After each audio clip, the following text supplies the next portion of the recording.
Glória a Deus. Cumprimento os irmãos com a paz do Senhor. Hoje nós iremos falar sobre o estudo de número 11, que tem por título A Parábola das Bodas do Filho do Rei. É um estudo muito rico, muito profundo, que vai nos trazer ensinamentos essa noite. Amém? Glória a Deus. Vamos ler a palavra do Senhor? Aqui no texto áureo nos propõe Isaías 65, versículo 1. Isaías 65, versículo 1, diz assim: Fui buscado pelos que não perguntavam por mim. Fui achado por aqueles que não me buscavam. Amém? Podemos sentar. Glória a Deus, aleluia. Só o Senhor é Deus. Amém. Então, hoje nós iremos falar sobre essa parábola.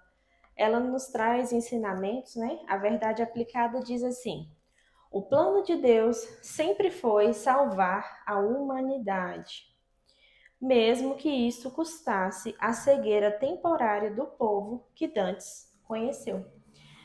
Então, nós temos um Deus tão amoroso, um Pai tão zeloso para com a nossa vida, que o plano dele sempre foi salvar toda a humanidade. Toda a humanidade ele desejava salvar. E mesmo que isso custasse a cegueira temporária do povo dele, que antes conhecia, mesmo assim ele resolveu escolher a todos. E ele sempre quer que cada uma das pessoas da humanidade estejam perto dele. Então, o plano dele sempre foi salvação, redenção, misericórdia, perdão, graça. O plano dele sempre foi ter esse convite a todas as pessoas, aqueles a quem ouvem a palavra de Deus, guardam em seus corações, aceitam a ele tem ali um plano de salvação, um lugar no céu para cada um daqueles que aceitam e ouvem essa palavra. E aqui os objetivos da lição: demonstrar a importância de atender ao chamado às bodas, enfatizar que Cristo veio para Israel, mas este rejeitou o seu convite. Mostrar que agora o convite se estende a todos os homens. Então vamos lá ler a parábola em Mateus, no capítulo 22. Mateus 22, de 1 a 14. Vamos acompanhar juntos aqui? Mateus 22 diz assim: Então Jesus, tomando a palavra, tornou a falar-lhes em parábolas, dizendo: O reino dos céus é semelhante a um certo rei que celebrou as bodas do seu filho e enviou os seus servos a chamar os convidados para as bodas, e estes não quiseram vir. Depois enviou outros servos, dizendo: Dizei aos convidados: Eis que tenho o meu jantar preparado, os meus bois e cevados já mortos, e tudo já pronto. Vinde às bodas. Porém, eles, não fazendo caso, foram um para o seu campo, outro para o seu negócio, e os outros, apoderando-se dos servos, os ultrajaram e mataram. E o rei, tendo notícias disso, encolerizou-se e, enviando seus exércitos, destruiu aqueles homicidas e incendiou a sua cidade. Então disse aos servos: As bodas, na verdade, estão preparadas, mas os convidados não eram dignos. E depois, à saída dos caminhos, e convidai para as bodas a todos os que encontrardes. E os servos, saindo pelos caminhos, ajuntaram todos quantos encontraram, tanto os maus como bons, e a festa nupcial ficou cheia de convidados. E o rei, entrando para ver os convidados, viu ali um homem que não estava trajado com veste nupcial. E disse-lhe: Amigo, como entraste aqui e não tendo veste nupcial? E ele emudeceu. Disse então o rei aos servos: Amarrai os pés e as mãos, levai-o, lançai nas trevas exteriores. Ali haverá pranto e ranger de dentes, porquanto muitos são chamados, mas poucos são escolhidos. Então essa parábola ela é muito forte, ela nos traz assim um ensinamento muito profundo. Como eu disse anteriormente, nós temos um Deus que tem um plano de salvação para todos. Mas, conforme é dito nessa parábola, assim como eram as bodas do filho do rei. Então, aquele rei ali estava preparando uma festa de casamento para o seu filho.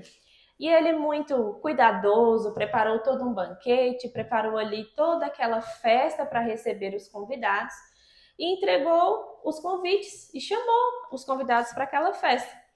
E os convidados não quiseram ir. Uns foram plantar, outros desprezaram totalmente aquele convite. E eram pessoas ali do meio, do convívio, pessoas de confiança do rei. E ele chamou para aquela festa, a festa do filho. E os convidados simplesmente ignoraram ali aquele convite. E aí, passando-se o tempo, chegou então um momento ali mais próximo daquelas bodas, deu-lhes outro convite. E eles foram totalmente rejeitados também. Os servos que foram até eles para levar o convite, eles foram rejeitados. De tal forma que eles ficaram com tanta raiva que até os mataram. E isso chegando diante do rei, o rei então responde na mesma moeda, né? Ou até pior, porque ele incendeia toda a cidade, acaba com tudo ali. Mas aí ele volta para si e pensa: o banquete já está pronto, já está tudo preparado e eu não tenho convidados. Então ele pede mais uma vez em que os servos vão ali à procura de alguém, porque a festa já estava pronta e preparada daquele casamento. Então as pessoas chegam até ali, só que teve um que estava diante do rei, diante daquela festa, com as vestes impróprias. E também ali foi repreendido diante daquela festa. Então, essa parábola vai nos mostrar aí a maneira, o cuidado, como é o reino dos céus. Como tudo, cada passo, cada ponto dessa parábola vai nos revelar algo da parte do Senhor. Vamos aqui à introdução. A parábola das bodas é uma parábola de Jesus Cristo, registrada no Evangelho de Mateus, no capítulo 22, de 1 a 14. E no Evangelho de Lucas, 14, 15 a 24. Ela ilustra a relação entre Deus e o seu povo, destacando a importância da aceitação da salvação oferecida por ele. A salvação é de graça e basta aos convidados aderirem ao chamado de Deus para que recebam a vida eterna. Rejeitar este convite é um ato de desprezo e as consequências desta rejeição são o castigo e a condenação eterna. Então, é incrível. Eu me lembro que quando eu fiz até o estudo introdutório dessa revista, eu falava sobre isso, o cuidado de Deus. Para mim, as parábolas são nada mais, nada menos do que o cuidado de Deus. Ele exemplifica, ele faz a gente compreender de forma mais fácil aquilo que ele quer nos orientar, o caminho que ele quer que a gente siga. Então, as parábolas vêm nesse sentido. Ele traz ali tudo bem mastigadinho, tudo bem exemplificado, uma ilustração, para que a gente compreenda, pegue bem o que ele quer nos falar, aquilo que a gente tem que fazer. Então, essa parábola vai mostrar o que aconteceu, como acontece e cada passo de cada pessoa, a consequência daquilo ali. Então, quando nós lemos e analisamos, nós conseguimos ver dessa forma. Aqui do ponto 1 vai dizer assim: o chamado do rei à festa das bodas. O primeiro convite foi dado a Israel. Então Jesus, tomando a palavra, disse que o reino dos céus é semelhante a um certo rei que celebrou as bodas do seu filho. Assim como no versículo 1 e 2, né? Lá no Mateus 22, versículos 1 e 2, vai exemplificar isso, que é o primeiro convite. Então aqui já vai revelando o que quer dizer essa parábola. O primeiro convite foi dado a Israel, ao povo de Deus. E aqui diz: então Jesus, tomando a palavra, disse que o reino dos céus é semelhante a um certo rei que celebrou as bodas do seu filho. Então, esse rei, exemplificado como o próprio Deus, celebrando as bodas do seu filho, Jesus Cristo. E fez o convite, então, a Israel. Deus é o rei dessa parábola. Desde a queda da humanidade, o Senhor tem reservado um dia em que fará um grande banquete para celebrar a paz com os homens, através de Cristo. E, para tanto, resgatou os filhos de Israel do Egito e com eles fez uma aliança de sangue ao pé do Sinai. Vamos abrir em Êxodo, no capítulo 19, Êxodo 19, 1 a 6.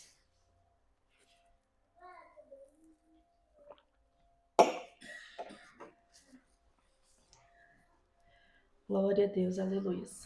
E ao terceiro mês da saída dos filhos de Israel, na terra do Egito, no mesmo dia, vieram ao deserto de Sinai.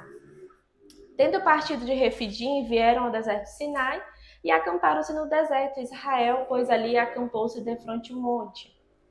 E subiu Moisés a Deus, e o Senhor o chamou do monte, dizendo: Assim falarás à casa de Jacó e anunciarás aos filhos de Israel. Vós tendes visto o que fiz aos egípcios, que vos levei sobre as asas de águia e vos trouxe a mim. Agora, pois, se diligentemente ouvirdes a minha voz e guardardes o meu conserto, então sereis a minha propriedade peculiar dentre todos os povos, porque toda a terra é minha. E vós me sereis reino sacerdotal, povo santo. Estas são as palavras que falarás aos filhos de Israel. Então, você percebe ali o cuidado, a aliança que foi feita ali naquele momento, o cuidado de Deus para com o seu povo.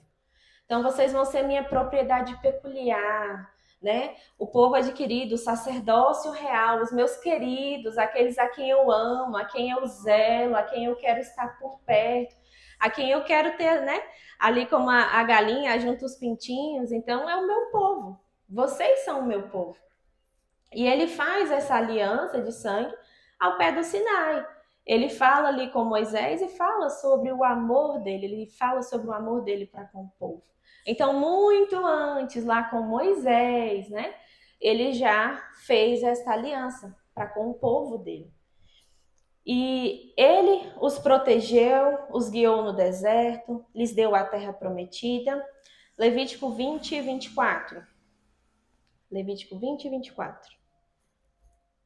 Que aí vai exemplificar o que está dizendo aqui, o que o Senhor deu ao povo de Israel. E a vós vos tenho dito: em herança possuireis a sua terra, e eu a darei a vós para possuí-la em herança, terra que mana leite e mel. Eu sou o Senhor vosso Deus, que vos separei dos povos. Então você percebe o cuidado de Deus em cada detalhe.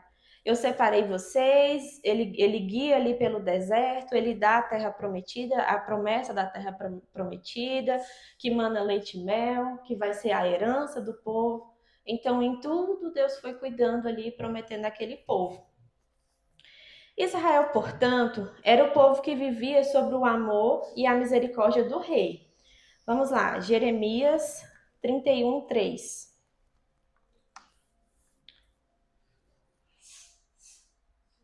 Há muito que o Senhor me apareceu dizendo: com amor eterno te amei, também com amável benignidade te atraí. Então, o amor e a misericórdia do rei era com aquele povo. O Senhor tinha esse cuidado, esse amor, esse zelo para com aquele povo. Então, era o ilustre convidado a celebrar as bênçãos messiânicas no tempo determinado por Deus. Isaías 42, 1. Isaías 42, 1. Glória a Deus, aleluias. Eis aqui o meu servo, a quem me sustenho, o meu eleito, em quem se compraz a minha alma. Pus o meu espírito sobre ele, juízo produzirá entre os gentios. Então, como eu falei antes, um cuidado extremo da parte de Deus. Em tudo. O meu servo, a quem eu sustento, o meu eleito, aquele a quem eu amo, aquele a quem eu tenho zelo, tenho prazer, será o meu povo. Então, em tudo, né, você vê ali o cuidado de Deus com o povo dele. E aqui vai dizer assim: a rejeição de Israel ao primeiro convite. O rei enviou aos seus servos a chamar os convidados às bodas, mas eles não quiseram vir. Segundo os estudiosos, no Oriente é costume entregar-se um convite antes e o outro no dia da festa. Mas nessa palavra, os convidados se recusaram a ir à festa antes mesmo do segundo convite chegar. O primeiro convite interpreta-se como a primeira aliança de Deus, invalidada pelo seu povo. Jeremias 33, 31 e 33. Então, já no primeiro convite foi rejeitado. Mesmo esse povo sendo tão amado, tão querido, Jeremias 33, do 31 ao 33. Um povo tão amado, tão querido, que Deus tinha um zelo tão grande por eles. Entendeu? Eu tinha conferido. Entendeu? Mas é basicamente isso, a ideia. De que era um povo amado, cuidado por Deus, que era como se a queridinha dos olhos, né? Aquele povo querido, aquele povo que era amado como um filho, né? O povo de Deus mesmo. E mesmo no primeiro convite, como é dito na parábola, o primeiro convite já foi repreendido ali, já foi desprezado. E apesar dos erros dos israelitas, Deus enviou os profetas com a mensagem urgente de arrependimento. Mas o coração do povo era inclinado ao mundanismo e à idolatria, e desprezava o chamado divino. Mas como rei da parábola, o Senhor não levou em conta o tempo da ignorância, e foi paciente com eles até o tempo do segundo convite, qual seja a manifestação do Messias. Porque talvez a gente falando assim, mas você falou antes naqueles versículos que era um povo querido, um povo amado, um povo que o Senhor tinha zelo. E o que ele fez? O que Deus fez com isso, né? Diante disso. Aí fala que o problema era que o coração do povo estava inclinado ao mundanismo, à idolatria. O povo estava seguindo, né, por esse caminho. Glória a Deus, aleluia. Jeremias 31 e 33, que é a aliança, né? Isso, Jeremias então 31 ao 33. Vamos lá. E eis que dias vêm, diz o Senhor, em que farei um concerto novo com a casa de Israel e com a casa de Judá. Não conforme o concerto que fiz com seus pais no dia em que os tomei pela mão para os tirar da terra do Egito. Porquanto eles invalidaram o meu concerto, apesar de eu os haver desposado, diz o Senhor. Mas este é o concerto que farei com a casa de Israel depois daqueles dias, diz o Senhor. Porei a minha lei no seu interior e as escreverei no seu coração, e eu serei o seu Deus e eles serão o meu povo. Então está aí diante da aliança, o concerto, aquilo que o Senhor tinha feito com o povo de Israel.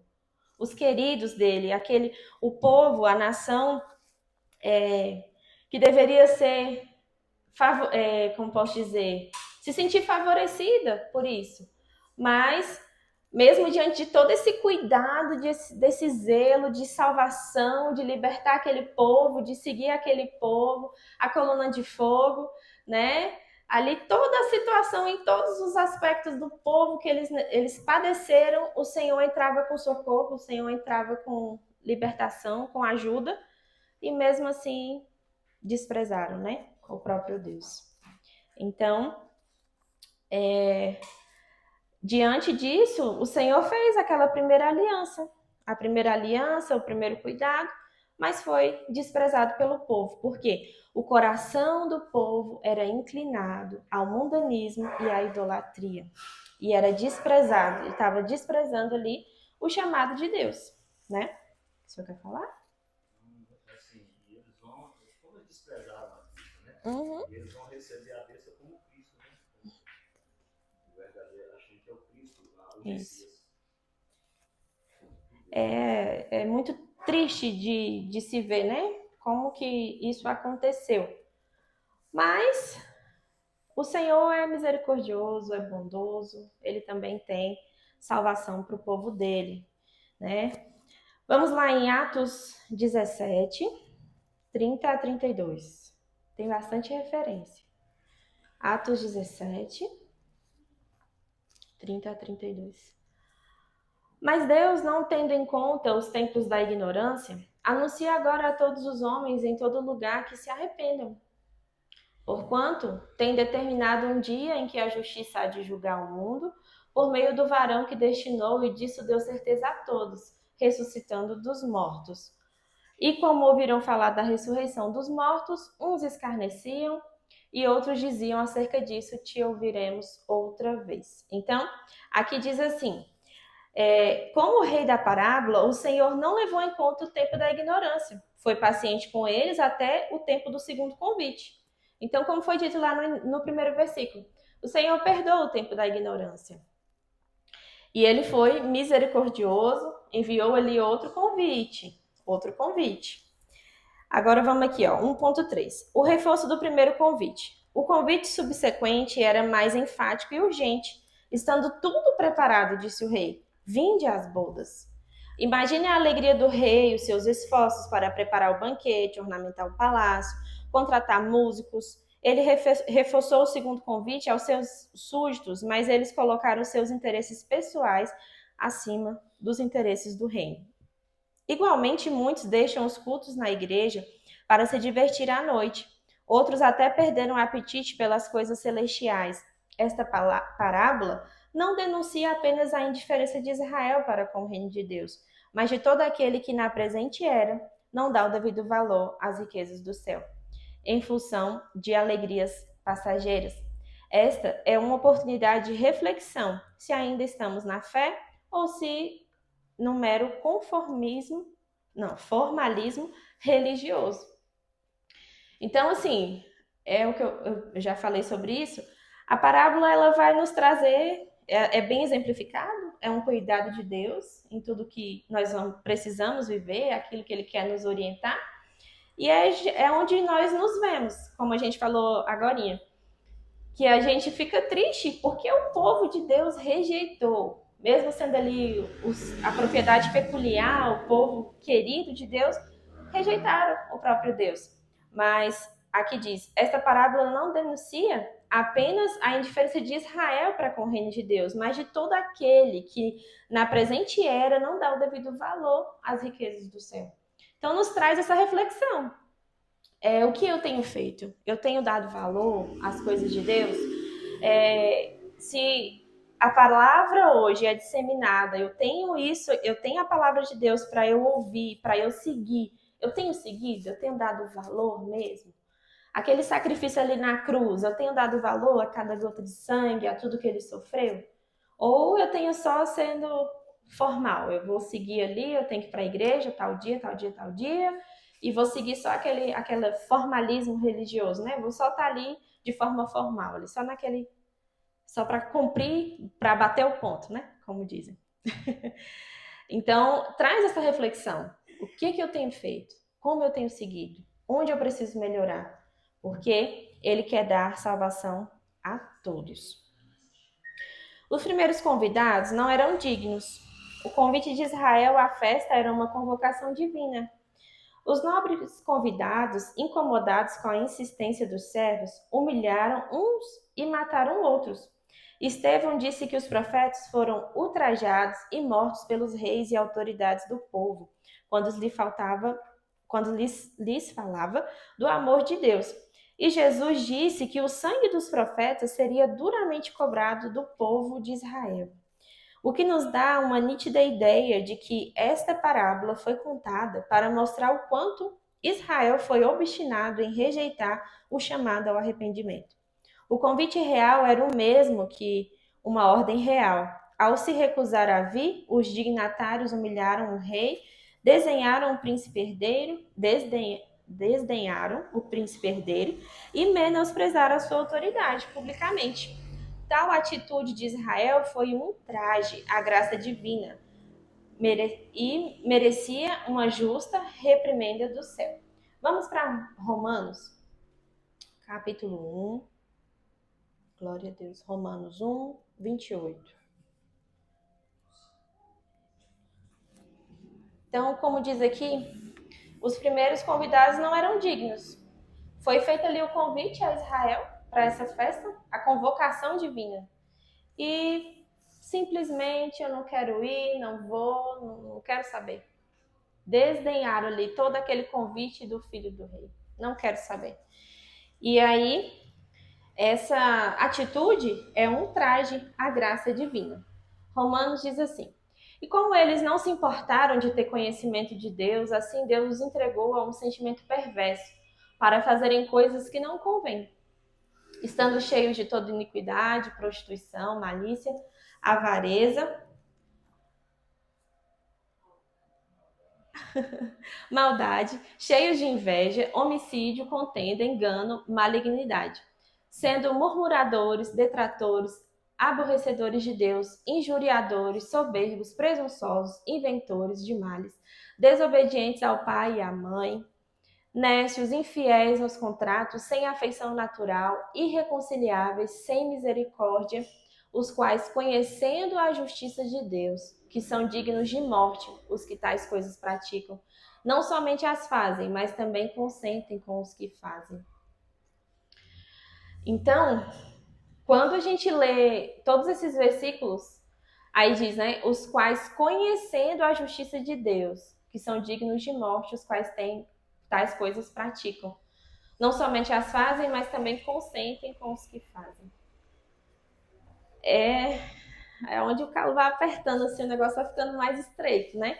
Onde você para e pensa, eles conhecem, eles sabem, mesmo assim estão fazendo, estão cometendo iniquidade. Sabe, já foi provado quantos profetas antecederam a vinda do Messias e falaram e indicaram o próprio Pentateuco ali ensinado desde criança, em todo momento a palavra de Deus mostrando ali a vinda de um Messias, e ele foi rejeitado. Foi chamado ali, vem meu povo, vocês sofreram, mas eu tenho para vocês um banquete preparado. Mas não, a gente não quer não quero saber, não tô ali não. Então, muitas vezes cometendo iniquidades com o coração voltado à idolatria, passando aí por essas situações, veio a misericórdia de Deus mais uma vez e mais uma vez, mas a gente percebe a atitude do povo. Um traje, uma forma assim de desprezar totalmente a graça de Deus. Aqui no ponto 2.2 diz assim: a ira do rei pelo convite rejeitado. E o rei, tendo notícia disso, irou-se e enviou seus exércitos, destruiu os homicidas, incendiou a sua cidade, como o último servo João Batista anunciou Jesus como noivo de Israel. Vamos lá para João 3:29. João 3:29. Aquele que tem a esposa é o esposo, mas o amigo do esposo que lhe assiste e o ouve, alegra-se muito com a voz do esposo. Assim, pois, já essa minha alegria está cumprida. Então, João Batista já tinha anunciado que o noivo viria, que viria ali o esposo, que teríamos a alegria completa, né? Que a igreja seria, então, a noiva, adornada, preparada para o noivo, esperando ali ansiosamente, como é dito, né, nas 10 virgens, as prudentes, esperando ansiosamente que ele viria, ele chegaria. Então já foi anunciado, e não João Batista, tantos outros profetas anunciando, falando, e o povo simplesmente rejeitou. Não quero saber, não vou ouvir. Então, já dito anteriormente,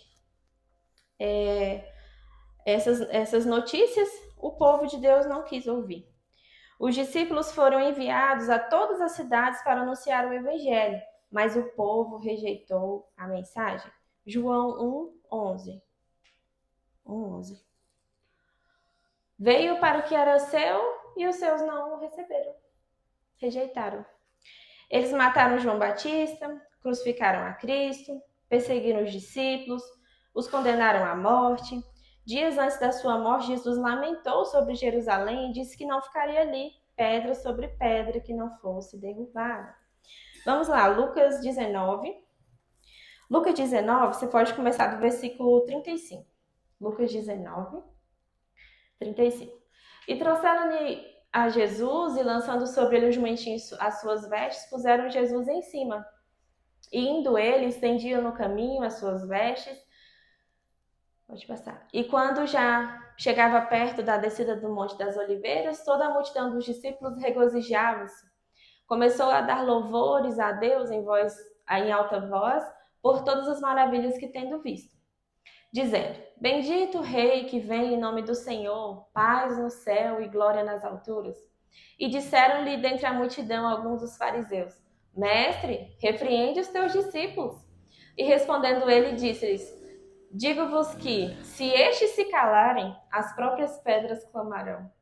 E quando iam chegando, vendo a cidade, chorou sobre ela, dizendo: se tu conhecestes também, ao menos neste teu dia, o que a tua paz pertence, mas agora isso está encoberto aos teus olhos. Porque dias virão sobre ti, em que os teus inimigos te cercarão de trincheiras e te sitiarão e te estreitarão de todas as bandas. E te derribarão, e a ti e aos teus filhos que dentre ti estiverem, não deixarão em ti pedra sobre pedra, pois que não conheceste o tempo da tua visitação. Então eu quis trazer um pouquinho, porque Jesus estava entrando ali em Jerusalém, no jumento, e os discípulos falando, né? Rei do universo, glória a Deus nas alturas, ele chegou, está se cumprindo a profecia. E o que eles falaram? Manda esse povo calar a boca. Eu não quero ouvir isso aqui. Tá fazendo bagunça. Mas ele fala, se esse povo calar, as pedras clamarão. Porque estava ali se cumprindo, né? Tudo que ele já tinha dito em várias profecias. Então, se esse povo se calar, as pedras clamarão. E mais uma vez ele foi ali rejeitado pelo povo. No ano 70 depois de Cristo, a profecia se cumpriu. O general Tito invadiu Jerusalém, destruiu o templo, incendiou a cidade, deixando de pé apenas o muro das lamentações. Então, quando diz ali, e não deixarão em ti pedra sobre pedra, se cumpriu 70 anos depois de Cristo. A rejeição dos primeiros convidados era um plano de Deus. Então disse os seus servos: O banquete de casamento está pronto, mas meus convidados não eram dignos. Israel rejeitou o Messias, mas o tropeço de Israel é a riqueza e a reconciliação do mundo. Deus é o Senhor da história e a cegueira de Israel provém do seu agir. Ele encerrou a todos debaixo da desobediência para usar de misericórdia para com todos. A verdade bíblica é que Israel ultrajou o Messias, matou os profetas como parte do plano de Deus para nos salvar. Deus, em sua soberania, usa as ações livres e malignas dos homens para cumprir a sua vontade, sem, contudo, deixar de puni-los por sua rebeldia. Vamos lá, Romanos 11. Esse é bem extenso, mas vale a pena ler, que vai falar a riqueza, né, a reconciliação do mundo. Embora o povo dele não tenha aceitado, para nós também foi algo já dentro do plano do Senhor. Digo, pois, porventura, rejeitou Deus o seu povo? De modo nenhum. Porque também eu sou israelita, da descendência de Abraão, da tribo de Benjamim. Deus não rejeitou o seu povo, que antes conheceu. Ou não sabeis que a Escritura diz de Elias, como fala Deus contra Israel, dizendo: Senhor, mataram os teus profetas, derribaram os teus altares, e só eu fiquei, e buscam a minha alma? Mas que lhe diz a resposta divina? Reservei para mim 7.000 varões que não dobraram os joelhos diante de Baal. Assim, pois, também agora, neste tempo ficou um resto, segundo a eleição da graça. Mas, se é por graça, já não é pelas obras. De outra maneira, a graça não é graça. Pois que o que Israel buscava não o alcançou, mas os eleitos o alcançaram, e outros foram endurecidos. Como está escrito, Deus lhe deu espíritos de profundo sono, olhos para não verem, ouvidos para não ouvirem, até o dia de hoje. E Davi diz: torne-se-lhes a sua mesa em laço, e em armadilha, pode voltar, e em tropeço por sua retribuição. Escureçam-se-lhe os olhos para não verem, e encurvem-se-lhes continuamente as costas. Digo, pois, porventura tropeçaram para que caíssem? De modo nenhum. Mas pela sua queda veio a salvação aos gentios, para os incitar à emulação. E se a sua queda é a riqueza do mundo e a sua diminuição a riqueza dos gentios, quanto mais a sua plenitude.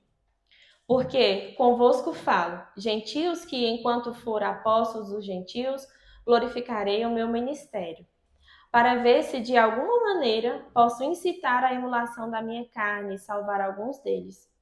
Porque se a sua rejeição é reconciliação do mundo, qual será a sua admissão se não há vida dentre os mortos?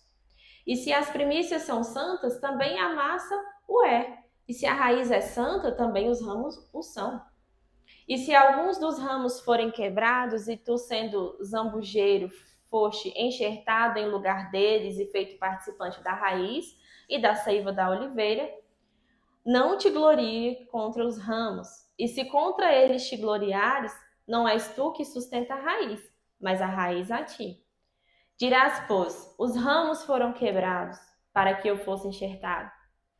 Está bem, pela sua incredulidade foram quebrados, e tu estás em pé pela fé. Então não te ensoberbeças, mas teme.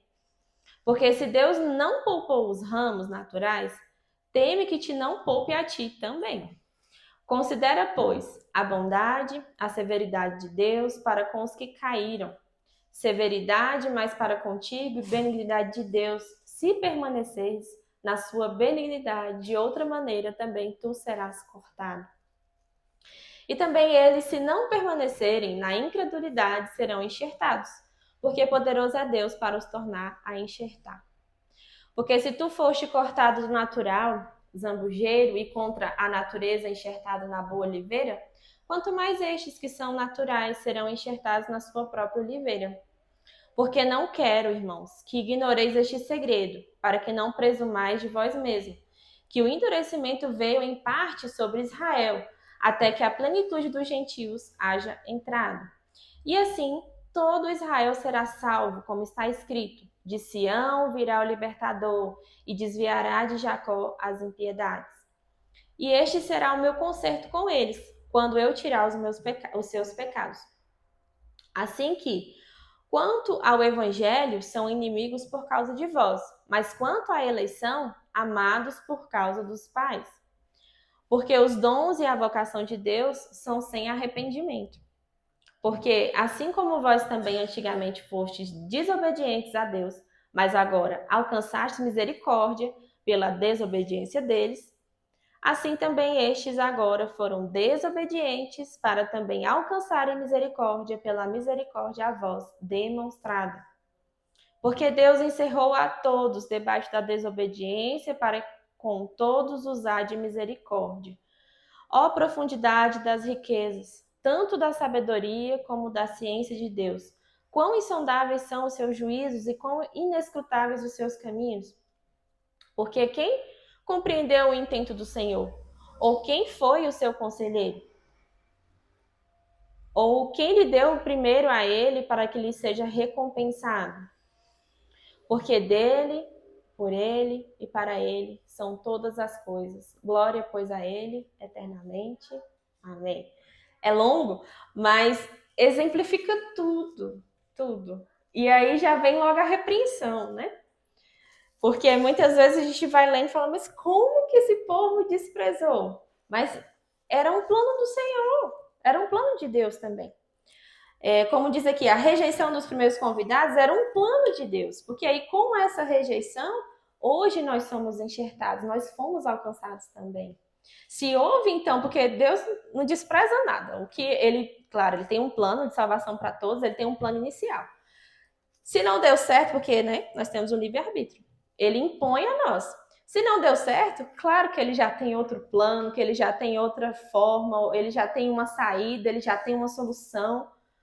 Porque o que ele quer? Salvar a todos. Então, por mais que, olhando assim, mas como que esse povo desprezou? Como assim? Como que não obedeceram ao chamado do rei? Como que não foram participar das bodas? Mas até nesses versículos vai falar, você não critique aquele que está ali, que eram, os escolhidos. Porque por conta disso nós fomos enxertados, então. e nós podemos ser participantes também dessa raiz verdadeira, desse Jesus maravilhoso, desse Deus que tem cuidado de cada um de nós. Então, que o nosso coração não cresça nenhum sentimento, nada, porque o Senhor tem plano para todos. O Senhor tem salvação para todos e solução para cada um dos problemas. Aquilo que o ser humano achar, pensar, eu vou tentar enganar a Deus, ou eu vou rejeitar, ele já tem outro plano, ele já tem outra forma, já tem outra saída. Então, esse texto de Romanos exemplifica bem aquilo que nós devemos seguir. E eu acho interessante porque vai fechando tudo. Se você pensou, aí ele já fala assim, volta, não critique. Então, ele é bem interessante. A verdade bíblica é que Israel ultrajou o Messias, matou os profetas como parte do plano de Deus para nos salvar. Deus, em sua soberania, usa as ações livres e malignas dos homens para cumprir a sua vontade, sem, contudo, deixar de puni-los por sua rebeldia. Esta parábola mostra que Deus faz tudo como lhe apraz, para colocar em prática o seu plano de redenção através da graça. Vamos lá, Efésios 2:8. Efésios 2:8 vai nos falar sobre a graça de Deus. Efésios 2:8. Glória a Deus. Então, todos nós somos participantes e tudo, não cai uma folha se não for pela permissão dele. Tudo que ele faz é perfeito. Porque pela graça sois salvos por meio da fé, isso não vem de vós, é dom de Deus. Então, por meio dessa graça, através da fé, nós fomos aí enxertados. Nós estamos aí diante do nosso Deus que veio para nos salvar também. Ponto 3. A graça alcançou os desfavorecidos. Glória a Deus, aleluia. O convite tornou-se um fato universal. Abre para mim, por favor, Mateus 7:21. Mateus 7:21. Nem todo o que me diz Senhor, Senhor entrará no reino dos céus, mas aquele que faz a vontade de meu Pai que estás no céu. Então, esse foi um versículo extra que eu coloquei. A graça alcançou a todos os desfavorecidos. Então, nem todo que diz Senhor, Senhor entrará no reino dos céus, mas aquele que faz a vontade de meu Pai que estás no céu. Então, eu fazendo a vontade dele, eu obedecendo aquilo que ele me propõe, eu tenho participação no reino. Então, a graça alcança a todos que seguirem, obedecerem e fazer a vontade dele. Ide às esquinas e convite para o banquete todos que vocês encontrarem. Isso fala do alcance do evangelho. As demais nações, o rei com coração jubiloso, estendeu o convite aos confins da terra. Já que os nobres o rejeitaram, ele ordenou aos seus servos que fossem em busca de todos os pobres, marginalizados, para a festa. E do centro vibrante da cidade, às aldeias mais remotas do país, a notícia se espalhou como um vendaval. Um banquete nupcial sem igual se preparava nos magníficos salões do palácio. E não só os nobres, os judeus, mas todos, mesmo sem posição social, condição financeira, podiam comparecer à festa. Pela dureza de Israel, o Senhor permitiu que o restante das nações o buscassem. Isaías 65, 1-2. Isaías 65, 1-2. Eu estou um pouquinho rápida, né? É porque o estudo é grande. Glória a Deus. Isaías 65, 1 e 2. Fui buscado pelos que não perguntavam por mim. Fui achado por aqueles que não me buscavam. E a um povo que, se não chamava do meu nome, eu disse, eis-me aqui. Estendi as mãos todo o dia a um povo rebelde que caminha por caminho que não é bom, após os seus pensamentos. Então, pela dureza de Israel, o Senhor permitiu que o restante das nações o buscassem. Então, nós vemos aí que, apesar disso, apesar de acontecer toda essa situação, pela dureza deles, todos nós somos participantes. Todos nós podemos ter livre acesso ao Pai. E agora a igreja assume o lugar dos profetas. Vai a campo em busca de todos os que atenderem ao convite da salvação. Como diz aqui antes, né? O convite era para os nobres, aqueles que eram queridinhos do pai. Mas a partir do momento em que desprezaram ali aquele convite, ele sai chamando a todos. Todos, venham como estáis, não importa o seu passado, não importa a sua dor, não importa a sua veste, não importa como você esteja. Eu quero que você venha participar desse banquete. Vem participar das bodas, vem participar dessa festa, essa festa nupcial. Eu quero que você seja, então, minha noiva, que você esteja aqui comigo. E ele chama a todos quanto aceitarem. Todos quanto quiserem participar, estão. E o convite está aberto. O convite está aberto para quem quiser participar. E aqui ele nos dá essa missão de que Israel rejeitou, ele nos salvou, ele quer que todas as pessoas sejam salvas e nos dá a missão, né? Ide por todo mundo, pregai o evangelho a toda criatura, fale no meu nome, fale a quantas pessoas conseguir, a quantas pessoas puder.